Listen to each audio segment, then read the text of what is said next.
নির্জন মরুভূমির ধারে এক কৃষক আর তার বন্ধু বানর থাকত। একদিন তারা একটি শুকনো পুরনো কুয়ো খুঁজে পেল। বানর বলল, যদি আমরা এটা ঠিক করে ফেলি তাহলে আমাদের আর কখনো পানির অভাব হবে না। কৃষক কঠোর পরিশ্রমে মাটি খুঁড়তে লাগল, আর বানর উপরে থেকে দড়িতে বালতি টানতে লাগল।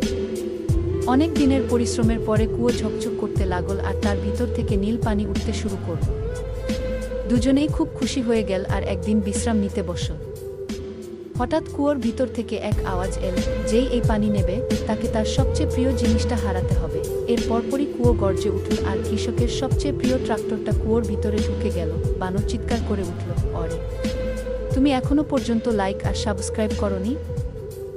একটি বড় শহরের মাঝখানে একটি পুরনো বিল্ডিংয়ে ঠাকুমা একা থাকতেন। তার সঙ্গী ছিল কেবল একটি দুষ্টু বিড়াল, যার নাম ছিল ঝপাটা। ঠাকুমা প্রতি সকালে খবরের কাগজ পড়তেন আর ঝপাটা তার কোলে লাফাতো ঝপাতো। একদিন ঠাকুমা তার পুরনো আলমারির একটি ড্রয়ার খুললেন এবং সেখানে একটি চকচকে চাবি পেলেন। বিড়ালটা জোরে ম্যাও করে চিৎকার করে দরজার দিকে ছুটে গেল। ঠাকুমা সেই চাবি দিয়ে একটি পুরনো বন্ধ ঘর খুললেন। সেখানে ছিল একটি জাদুকরি মেশিন, যেটা যা চাইবে তাই বানিয়ে দিতে পারে।